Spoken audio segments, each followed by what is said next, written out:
persiapan Lebaran, ya Allah cepat sekali ya Ramadan ini berlalu, Masya Allah. Persiapan untuk Lebaran sebenarnya tidak ada persiapan yang berarti, hanya saja kami ini kan ada pesantren teman-teman semua. Di pesantren itu kan tidak semua anak pulang kampung karena terkendala biaya dan lain-lain. Jadi biasanya saya dan keluarga akan menghabiskan waktu di hari pertama dan hari kedua itu bersama teman-teman di pesantren, anak-anak pesantren.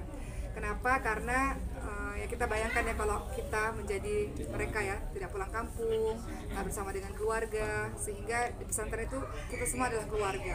Jadi biasanya persiapannya paling persiapan untuk hari pertama dan kedua kita udah mulai ngatur-ngatur karena lumayan banyak anak-anak ya, hampir 100 mungkin nggak pulang kampung, sisanya mereka pulang kampung. Jadi biasanya hari pertama itu setelah sholat Id bareng, kita makan bareng-bareng sama seluruh santri-santri, dan kemudian biasanya memang Ricis yang selalu bagi-bagi THR untuk anak-anak pesantren. Setelah itu hari kedua kita biasanya pergi ke satu tempat permainan ya, supaya mereka nggak merasa sedih dan sepi ketika bulan Hari Raya Idul Fitri seperti itu. Setelah itu memang kami di tahun ini akan ada bawa jemaah lagi, saya dan keluarga akan pergi ke satu tempat lagi lah bersama dengan para jemaah keluar. Oke, Lebaran tanpa almarhum ayah seperti apa di tahun ini? Wah itu ya luar biasa ya. Tak terasa, Masya Allah, waktu begitu cepat berlalu. 2 tahun yang lalu almarhum ayah saya meninggal dunia. Allahumma ighfir lahu warhamhu wa'afi wa'fu anhu. Semoga Allah mengampuni dosa-dosa beliau dan semoga Allah mengampuni dosa orang tua kita semua yang telah kembali kepada Allah Subhanahu wa taala. Itu yang buat saya di satu sisi sedih, satu sisi bersyukur. Sedihnya karena udah nggak bisa lagi bersama dengan ayah saya. Kedua, bersyukurnya karena saya dan keluarga masih diberikan kesempatan oleh Allah Subhanahu wa taala untuk bisa menjalankan Ramadan di mana ayah udah nggak bisa lagi. Tapi kami selalu percaya bahwa akan ada, ini soal waktu kok, nanti juga kembali lagi sama-sama di syurga Allah. Jadi dibilang nggak lengkap ya, pastinya nggak lengkap. Biasanya karena papa orang Jawa, ada tradisi kita sungkeman sebetulnya. Namun tradisi ini berkurang personilnya, sehingga di Lebaran ini kita akan datang ke rumah ibu ya, dan sungkemannya sama ibu saja tanpa papa gitu. Tapi insya Allah lah akan ketemu lagi sama papa insya Allah. Ziarah makam? Kalau ziarah kubur rasa-rasanya nggak harus Idul Fitri, nggak harus Ramadan, nggak harus waktu-waktu tertentu ya. Ziarah itu memang kami lakukan secara rutin tanpa waktu-waktu khusus sebetulnya. Kemarin saya ziarah itu di awal Ramadan memang, dan selama 2 tahun ayah saya meninggal nggak pernah mimpi papa. Saya satu-satunya anak yang nggak pernah papa saya datang ke mimpi saya. Tapi adik-adik saya, ibu saya sudah pada didatangi oleh papa. Maka saya ingat sekali di awal Ramadan saya belum sempat ziarah waktu itu. Papa datang ke mimpi saya, nggak berucap apapun, kemudian berlalu begitu saja, langsung saya ziarah setelah itu. Jadi mudah-mudahan itu menjadi pelepas rindu ya. Saya nggak tahu maksud papa saya datang apa di mimpi saya, tapi mudah-mudahan itu pertanda bahwa saya harus lebih banyak lagi mendoakan dan berziarah. Oke, untuk baju Lebaran sendiri biasanya seragam Ya, sih, betul. keluarganya seperti apa? Untuk baju Lebaran kami memang nggak beli secara khusus ya, karena memang kita jualan baju ya. Kita jualan baju. Tadi kan yang dibagi-bagi itu jualan kita sendiri gitu. Jadi kita punya produksi baju, jualan baju sendiri. Intinya adalah memang Lebaran itu memang sudah disiapkan lah baju-baju yang seragam gitu ya, supaya ketika itu kan momentum setahun sekali ya, ketika di foto tuh bagus. Setiap Lebaran tuh ada foto-foto. Kemarin foto sama papa, 2 tahun yang lalu foto sama papa tuh seragam. Yang tahun ini ya kita akan seragaman, sudah disiapkan baju-bajunya. Biasanya yang nyiapin baju-baju itu saya. Jadi saya nyiapin baju untuk keluarga saya, untuk keluarga Ricis, untuk keluarga Bunda Cindy, karena kita seragaman semuanya gitu. Tapi mengalami kesulitan gak sih rempong sendiri gitu Kak? Enggak lah. Kalau baju apakah kesulitan atau enggak, karena kita memang punya baju sendiri kan. Artinya jualan baju kan, kita ini berdagang ya teman-teman semuanya. Jadi baju dari produksi kita sendiri aja. Tahun ini warna apa? Tahun ini warna apa ya? Nggak tahu deh, belum dipastikan warna apa, tapi sudah ada beberapa warna. Tapi yang jelas kita sudah tahu nanti nanti hari raya Idul Fitri setelah kami dari pesantren, biasanya adik-adik semuanya juga di pesantren membersamai dengan anak-anak santri. Berikutnya kita akan ke rumahnya ibu, dan adik-adik saya semua berkumpul semua di rumah ibu, dan hari pertama itu memang di rumah ibu aja. Berarti nggak ada tradisi pulang kampung lagi semenjak ayah meninggal? Kita pulang kampung nggak ada, karena adik-adik saya semuanya ada di sini, ibu saya semua di sini. Jadi nggak ada tradisi mudik ke mana-mana. kampung halaman ibu di Palembang, kampung halaman papa di Brebes, Jawa Tengah sebetulnya.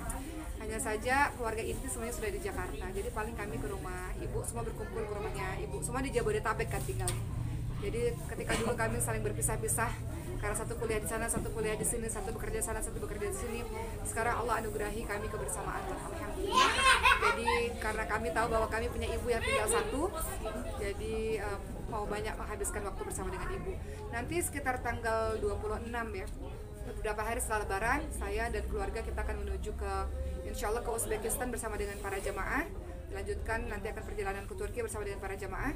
Jadi saya pikir ini rezeki dari Allah ya, dengan membersamai para jamaah kita bisa berangkat bersama-sama.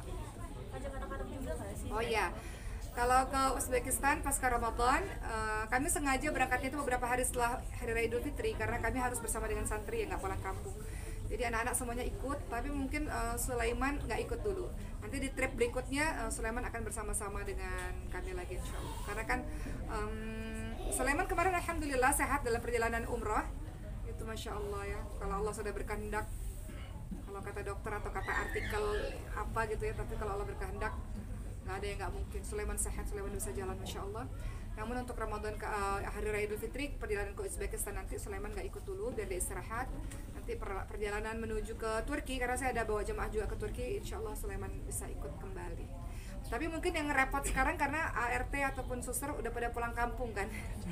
Jadi itu cukup dengan 4 orang anak, alhamdulillah ya, dinikmati luar biasa.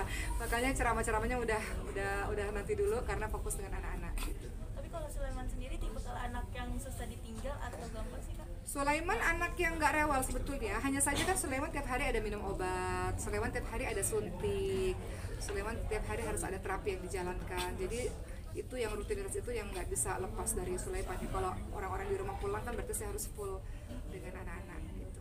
Bun, kalau boleh tahu ART nggak ada, apa nih yang paling direpotkan? Repot nggak? ART kan nggak ada gitu. ART nggak semuanya pulang, masih ada, walaupun nggak ini ya, walaupun Nggak lengkap gitu, kekurangan bantuan sebetulnya. Cuman saya dan suami ada di rumah dan anak-anak sudah mulai besar-besar alhamdulillah. Jadi insya Allah masih bisa. Paling yang akan saya fokuskan adalah untuk ceramah-ceramah keluar di 10 malam terakhir ini udah nggak diambil lagi. Kemudian kegiatan-kegiatan di luar sudah dikurangi karena kalau saya keluar harus ninggalin anak-anak kan nggak mungkin gitu. Jadi insya Allah terpegang selama sayanya bisa full di rumah. Mungkin keluarga besar termasuk realitis kalau ngumpul mungkin Ya. keluarga besar di tahun ini mungkin termasuk realitis ngumpul juga. Kumpul. Ya. Oh iya, selama Ramadan ini kami bergilir buka puasanya. Ada yang di rumah saya, ada di rumah Ricis. Kemarin sudah sekeluarga besar di rumah Ricis, nanti di rumahnya Bunda Cindy. Jadi kami pikir kumpul-kumpul keluarga itu penting ya untuk bonding satu sama lain. Sehingga walaupun kita semua sibuk, tiap hari kita sibuk sebetulnya dengan kegiatan kami masing-masing, tapi pertemuan dengan keluarga itu sangat penting. Biasanya kita bertemu Sabtu Minggu, itu rutin setiap saat. Tapi Ramadan ini memang kita bukber di rumah secara berganti-ganti. Bun, siapin ketupat juga buat anak santri? Oh pasti. Hari Raya Idul Fitri khasnya Indonesia adalah ketupat, ya kan? Tanpa ketupat kan kayak nggak berasa Lebaran ya kalau orang Indonesia. Jadi saya nggak mau ada anak-anak santri yang nggak makan ketupat. Saya nggak mau ada anak-anak santri yang nggak makan opor dan sebagainya. Nggak mau. Mau kita sama-sama semuanya. Jadi nggak boleh ada sedih di hari Lebaran. Berapa banyak biasanya disiapin? Santri yang nggak pulang ada 100 kurang lebih ya. Kurang lebih ada 100 santri yang nggak pulang. Jadi nggak boleh ada orang sedih di hari Lebaran, nggak boleh. Nggak boleh ada orang yang kesepian di hari Lebaran. Semua harus senang-senang, semua harus makan-makan. Kira-kira alasan dari anak-anak santri tidak pulang itu karena apa sih? Alasan anak-anak santri nggak pulang, pertama nggak ada biaya. Kan kalau pulang kampung kan ada biaya yang harus dikeluarkan. Jadi rata-rata alasan mereka emang karena nggak ada biaya. Kalau semuanya ada biaya pasti pada pilih pulang kampung. Oke, memaknai Ramadan di tahun ini seperti apa dan hikmahnya apa? Memaknai Ramadan tahun ini, Masya Allah ya. Ramadan tahun ini adalah beberapa tahun belakangan ini saya pribadi bertemu dengan berbagai macam sahabat yang sudah berpulang kembali kepada Allah. Berbagai macam kematian itu di beberapa tahun belakangan ini hadir dalam kehidupan kami. Ayah saya udah nggak ada, kemudian sahabat saya di kampus ya, juga tiba-tiba beliau ada kecelakaan sehingga nggak ada. Anaknya teman saya, temannya Sulaiman juga nggak ada, dan banyaklah teman-teman yang nggak ada. Jadi orang kembali kepada Allah tuh nggak harus sakit parah dulu atau nggak harus tua dulu, bisa kapanpun Allah panggil. Jadi memaknai Ramadan kali ini, walaupun saya bukan sempurna ya teman-teman, saya banyak salahnya, banyak kurangnya, banyak lalainya, tapi berharap kepada Allah semoga Allah mengampuni dosa-dosa saya. Saya mau jadi orang baik kok teman-teman semua, sama kayak teman-teman kan, kita mau jadi orang baik, mau kembali kepada Allah tuh dalam keadaan baik supaya bisa ketemu sama orang yang kita cintai di surga Allah. Jadi momentum Ramadan kali ini momentum mau jadi orang yang lebih baik. Syahrul Ramadan, syahrul tarbiyah, bulan pendidikan ya, untuk jadi yang lebih baik.